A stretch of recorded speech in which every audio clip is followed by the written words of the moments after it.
When my father passed away, I thought the hardest part would be adjusting to life without him. What I never expected was that the deepest pain would come from the man I had pledged to spend my life with. My name is Emma Caldwell. I'm 36 years old, and until recently I believed my life was pretty fortunate. I was married to Tom, a man charming and seemingly kind on the surface, who made me believe in forever. At first, we met 8 years ago at a conference in Chicago. I was working in event marketing, and he was one of the featured speakers. He appeared confident, magnetic, and warm. Or so I convinced myself. I recall telling my dad about Tom just a week after meeting him. "He seems dependable," my dad commented over breakfast.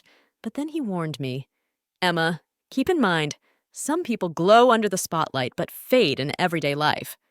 Back then, I shrugged it off. My father had always been protective, especially since it was just the two of us after Mom died when I was 20. He meant everything to me, my anchor, my guide, and the man who had built Caldwell and West from the ground up into a $35 million enterprise. Tom and I tied the knot 2 years after we first met. It was a modest ceremony, surrounded by close friends and family. My dad walked me down the aisle, tears welling in his eyes, but his smile full of pride. Tom's mother, Diane, sat front and center, dressed in a designer gown, her face fixed in a permanent scowl. From day one, she made it clear I wasn't what she had in mind. "She's pleasant," I overheard her whisper to Tom at the rehearsal dinner. "But she doesn't look like someone fit to be a CEO. Still, I tried. I sent flowers on Mother's Day, invited her to family dinners, but Diane never seemed to soften toward me. And Tom? He always waved off her remarks as mere quirks. Fast forward 6 years, my father's health deteriorated slowly, but the cancer advanced faster than we could have imagined.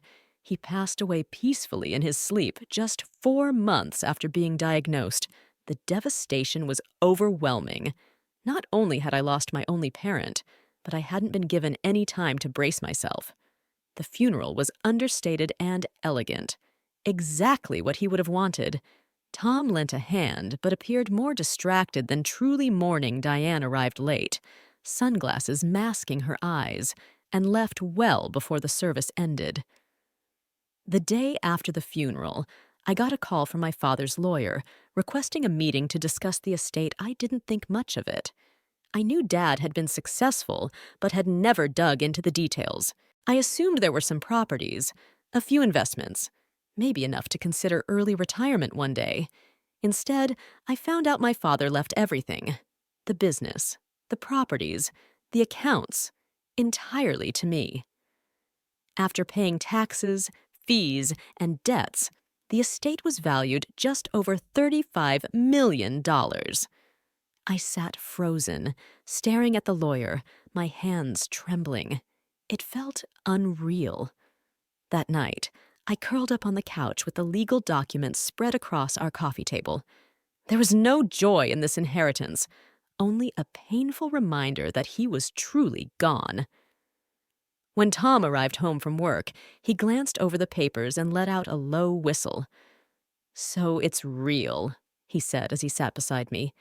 "It's all yours." I nodded slowly. "Yeah, I didn't expect it to be that much." He smiled, but something about his expression seemed off. His tone shifted. "Well, we should probably figure out what to do with it. Obviously, we'll invest it. Maybe buy that place in Aspen you liked. And of course, we'll need to decide how much to give Mom." I blinked, confused. "What?" Tom looked at me as if I were slow. "My mom, Diane. She's family. We give her half, right?" "Half?" I thought he must be joking, until I caught the seriousness in his face. My chest tightened. "Tom, this inheritance came from my dad. Why would we give half of it to your mother?" He smiled gently, as if I were a child who hadn't grasped basic math. "Because she's family, Emma, and because she's been through a lot. She sacrificed for me, raised me alone. It's only fair." I laughed. Actually, I burst out laughing. Not because it was funny, but because I couldn't believe what I was hearing. To my father, neither Tom nor his mother were family. They were vultures. And that was the first crack in everything. Tom's request that half my inheritance go to his mother hung in the air like a foul smell. I stared at him, heart pounding, wondering if I'd misunderstood. But his expression said it all. He was serious. "Tom," I said cautiously, "my dad left me this money. Not us. Me. This isn't a lottery jackpot. It's his legacy, his lifetime's work. Why on earth would we give half of it to your mom?" His face hardened, and he leaned back with a scoff. "Emma, don't be selfish. You know she's family. She's my family." I blinked. "Exactly. Your family, not mine. She wasn't even close to my dad. She left the funeral early and hasn't called me once to offer condolences." Tom's voice sharpened. "That's just how she is. She's not good with emotions, but she cares you think you're the only one who lost someone? What about my loss? Watching my wife become greedy overnight." Greedy? That word hit me like a slap. My mouth opened, then closed. Suddenly, a chill ran through me. My father had been in the ground only a few days, and the man I married, the one who once brought me soup when I was sick, who held my hand through job interviews, was now throwing around words like greedy and sharing. Something had changed. Or maybe something had finally been revealed. I stood up. "I need some air." As I walked away, I heard him mutter, "Unbelievable." That night, sleep was impossible. I replayed his words, his tone, his entitlement. This wasn't just about money. It was about how little he respected my father and how fast he assumed he deserved a share of something he never helped create. My dad used to say, "Grief doesn't change people, it reveals them." God, he was right. The next morning, Tom acted like nothing had happened. He made coffee, kissed my cheek, and talked about the weather. I said nothing. Later that day, Tom's mother, Diane, called, "Emma, sweetheart," she purred, her voice dripping with false sweetness.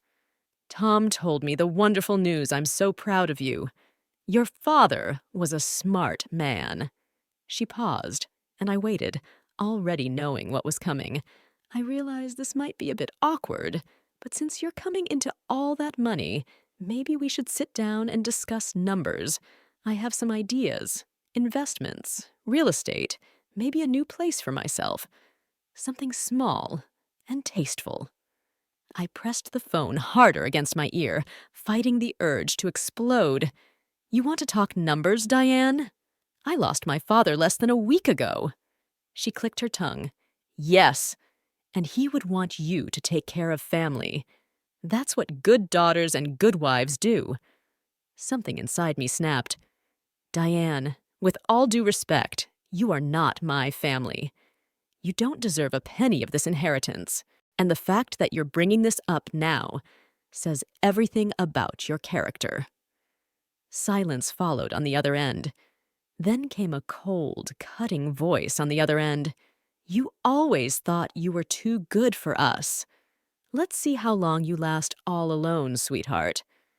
And just like that, she hung up. I sat there, staring at my phone in shock, my hands trembling.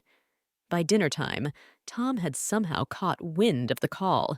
He no longer even tried to hide it. "You had no right to talk to my mother like that," he snapped. "She had no right to demand money." His voice grew louder.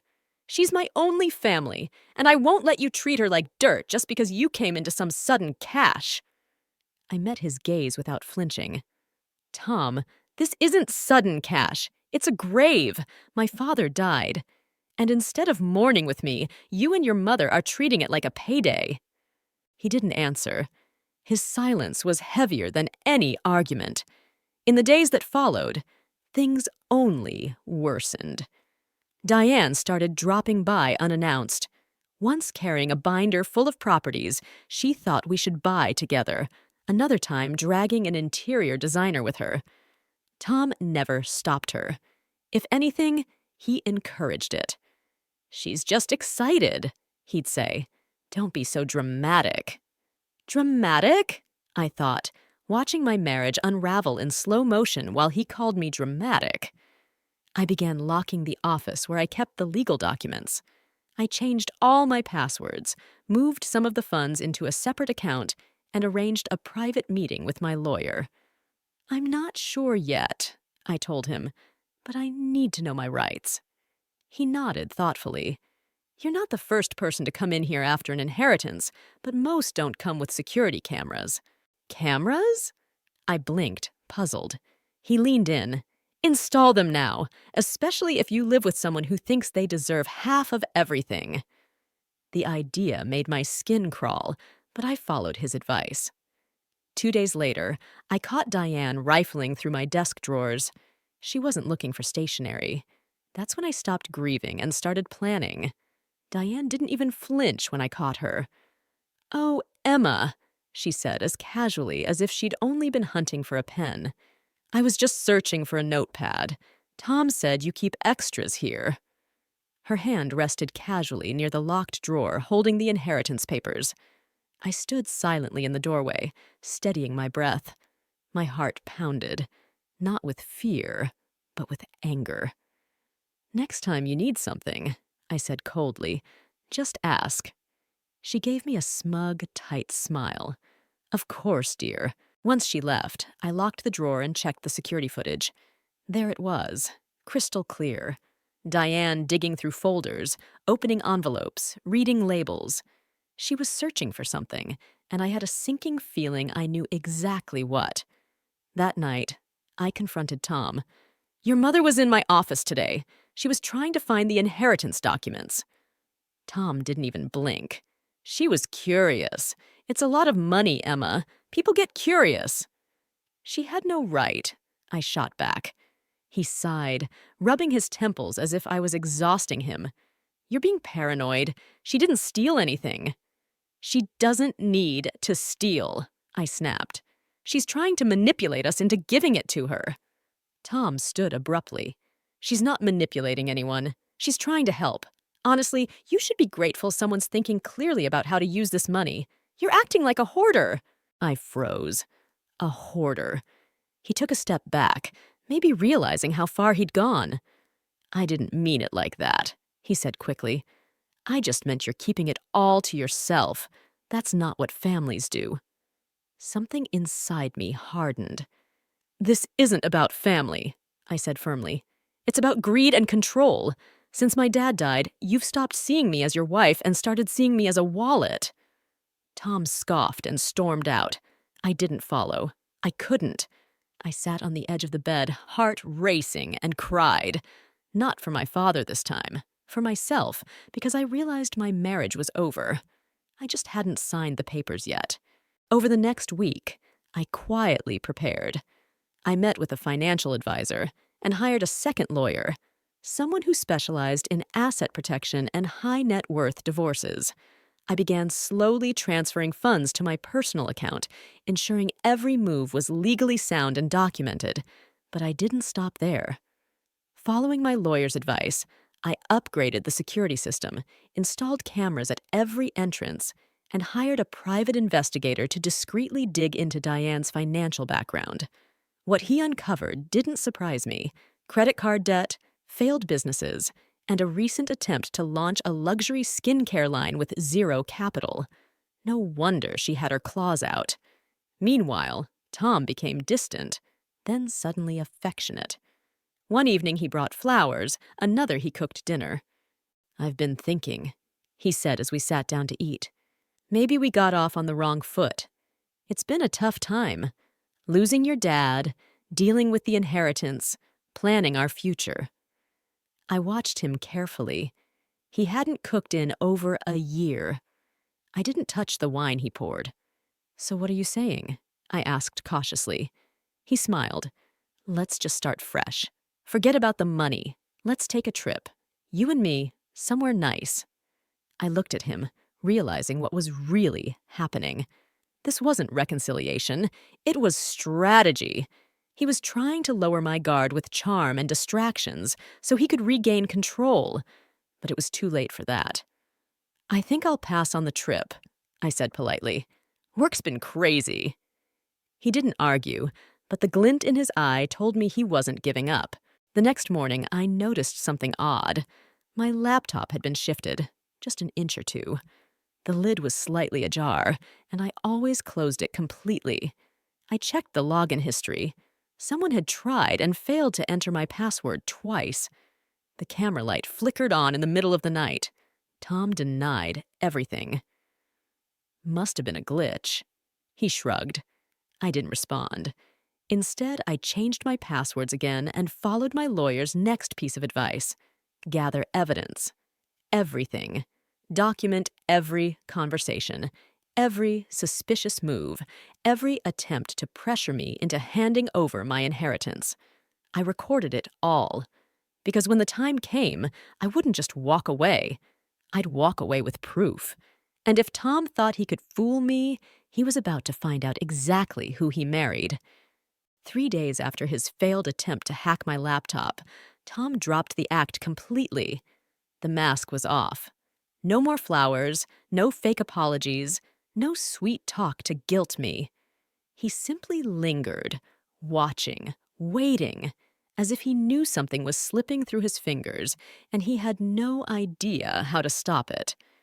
Diane, however, grew even more aggressive. One morning, I stepped into the kitchen to find Diane sitting at the table, barefoot, her robe slightly undone, nonchalantly sipping my coffee like she owned the place. She'd let herself in using the emergency key Tom claimed he'd given to the dog walker. "Emma," she greeted me with fake sweetness, "we need to talk." I just stared at her. "You need to leave. Now." She didn't flinch.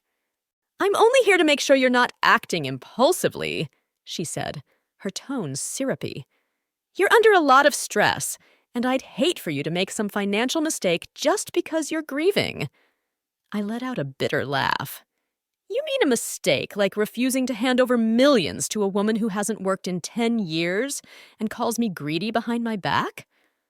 Her eyes narrowed sharply. "Careful, Emma. It's unwise to make enemies inside your own home." I leaned in just a fraction, my voice calm but firm. "This house isn't yours. Neither is that money. Now get out before I call the police." Slowly she rose, shooting me a glare. "You think you're clever, but women like you break down eventually." I held her gaze until she stormed out. The door slammed behind her, and I locked it tight. Then I drew a deep breath and dialed my lawyer. "It's time," I said. "I want to move forward." We began the divorce preparations. My lawyer advised a strategic, quiet approach, clean and professional. I'd already shifted half the inheritance into a trust, untouchable in divorce proceedings thanks to my father's careful planning and asset structuring. The rest remained in my personal account, technically joint property unless I acted fast. That evening, I told Tom I wanted to meet the next morning at a cafe. Neutral ground, public, controlled. He eyed me suspiciously but agreed. I arrived early, took a corner table with a clear view of the door.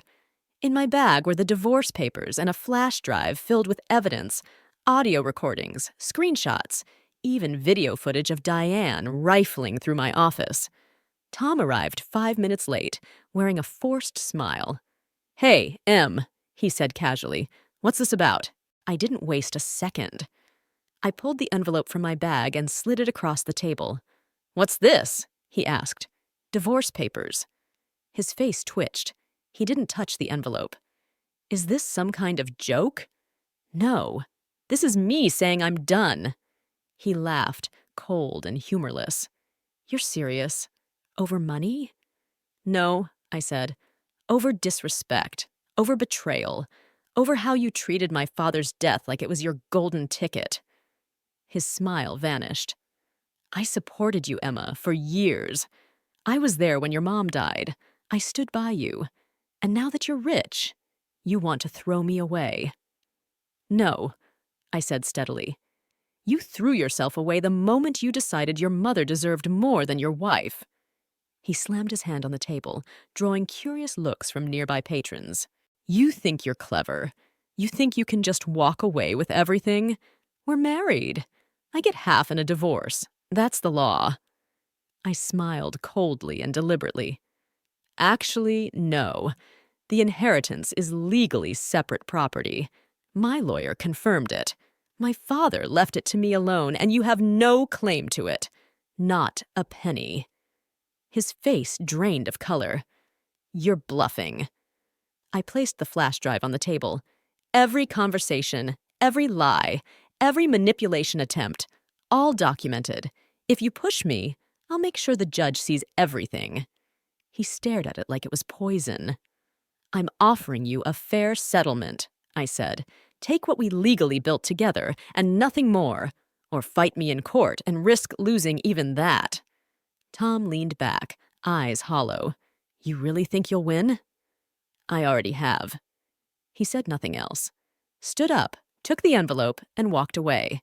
That night, I changed all the locks again. I sent Diane a cease and desist letter through my attorney and blocked them both from every account, every contact, every connection. There was no turning back now, but for the first time in weeks, I slept peacefully. The line had been drawn. Next came retribution. The morning after I handed Tom the divorce papers, the silence in my house was deafening and beautiful. No heavy footsteps, no lingering scent of Diane's perfume in the halls, no fake smiles, just quiet. I stood in my kitchen, a hot cup of coffee warming my hands, sunlight pouring through the windows. For the first time since Dad's funeral, I didn't feel like I was barely surviving. I was breathing again, but peace was short-lived. 3 days later, the battle began. My lawyer called. Tom had filed a response to the divorce petition demanding spousal support. According to his claim, I'd accumulated wealth during the marriage, and he'd supported my emotional well-being. Therefore, he deserved compensation. My blood boiled. Supported my emotional well-being? The same man who pushed me to give half my inheritance to his mother? The same man who barely lifted a finger while I was grieving? Pathetic and desperate. Still, I stayed calm. I'd prepared for this. We responded with every piece of evidence. His invasion of privacy, attempted password hacks, Diane's uninvited visits, recordings of him belittling my grief, and most damning, footage of Diane searching my office. My lawyer submitted it all. Then the calls started. Blocked numbers, random accounts, emails from unfamiliar names, but I knew who it was. Tom, Diane, or both. One voicemail warned, "Emma, you're ruining everything. This isn't how family behaves. Call me back." Another simply said, "You'll regret this." But I didn't. I went to work. I saw friends, started therapy, walked my dog in the mornings, hit the gym, sat in cafes with a book. Simple things, but each one felt like a small act of freedom. Meanwhile, word through mutual friends was that Tom had moved back in with Diane, who, by the way, had just defaulted on a credit card. Apparently, they were working with a shady financial advisor to flip houses with no capital. Tom had quit his job a week after my father died, assuming he'd live off my inheritance. Now he had no job, no home, and no car. The one he drove was registered under my father's company, and I'd legally repossessed it. Everything was falling apart for them. Then came the final blow. My lawyer told me the judge had reviewed the evidence and outright rejected Tom's spousal support claim. "Not only is he getting 0 of your inheritance," my lawyer said, "but the court sees his behavior as manipulative and predatory. If he pushes further, we can pursue a restraining order." I smiled. Let's keep that option ready. But I never needed it. Because Tom began to break. One night, he called me from a different number. I almost didn't answer, but curiosity won out. "Emma," he said, voice trembling, "please just listen. I was wrong. I messed up. I let my mom get inside my head. I got greedy, but I miss you. I miss us." I waited for the catch. "You can't do this to me," Tom finally said, his voice rising with frustration. I gave you years of my life, and now you're leaving me with nothing. That was the moment it hit me. Tom never truly loved me. What he loved was the idea of what I could give him: status, security, access. When he realized I wouldn't be controlled, he panicked. "You gave me nothing," I replied quietly but firmly, "and I owe you even less." I hung up, blocked his number. 2 weeks later, the divorce was finalized, clean, efficient, and mercifully swift. My legal team had guarded everything fiercely: my assets, my shares in the company, the apartment my father left me. Tom walked away with what was rightfully his: a few $1,000s in savings and whatever scraps of dignity he hadn't already squandered. As expected, Diane tried to sue me for emotional distress. The case was dismissed immediately. With the dust settling, I donated a portion of my inheritance to a cancer foundation in my father's name. It felt like closing a circle, because this story wasn't really about revenge. It was about release. And now, I was free. It's been 7 months since the divorce decree was signed.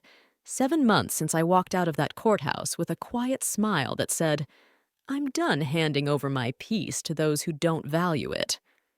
The house was still mine, but it didn't feel like home. Every room echoed with slammed doors, Diane's sharp voice, and the memory of the man I once believed I'd grow old with. So I sold it, not out of spite, not out of necessity. I just needed to let go. My father's downtown apartment, the one he'd gifted me years ago but I'd never moved into, was waiting. I renovated it with warm tones, open windows, and cozy spaces. It felt like a fresh chapter, like mine. The first night I slept there, alone but safe, I lit a candle and sat by the window, thinking of my dad and how proud he would have been. Not of the money, not of the legal battles, but of the fight I carried inside me. He always said, "Emma, power isn't in how loudly you shout. It's in how quietly you refuse to be used." And he was right. For a long while after the divorce, I braced myself for some kind of twist. For Tom to come back with another scheme or Diane to send a threatening letter through some cheap lawyer. But nothing came. Just silence. Eventually, I heard through mutual acquaintances that Tom had filed for bankruptcy.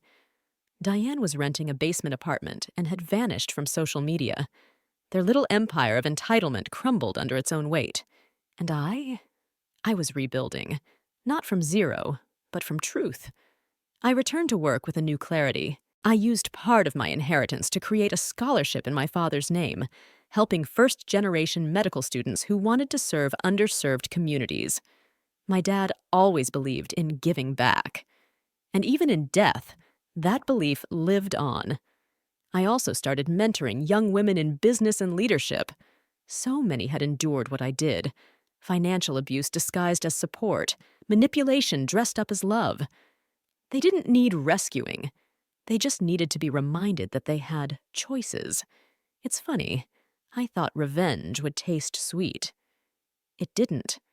What tasted sweet was waking up without anxiety, checking my phone without dread, sitting in silence and feeling peace instead of tension. What tasted sweet was the moment I looked in the mirror and saw myself again. Not the version Tom tried to mold, not the version Diane tried to belittle, but the me my father raised. The me I had almost forgotten. One afternoon, I found an old letter tucked inside one of my dad's books. His handwriting, dated 3 years before he died. "Emma, if you're reading this, it means I'm no longer here. I want you to remember something important.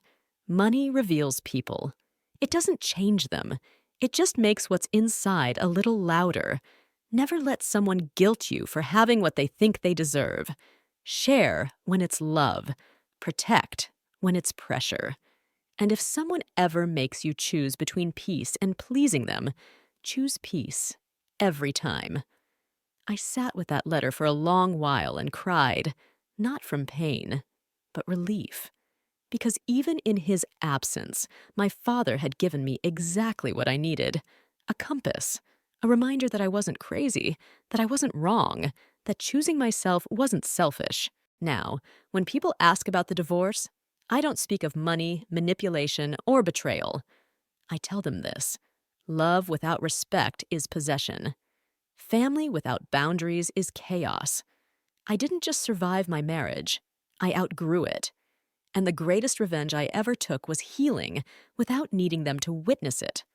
So here I am, still standing, still smiling, still soft, but no longer silent.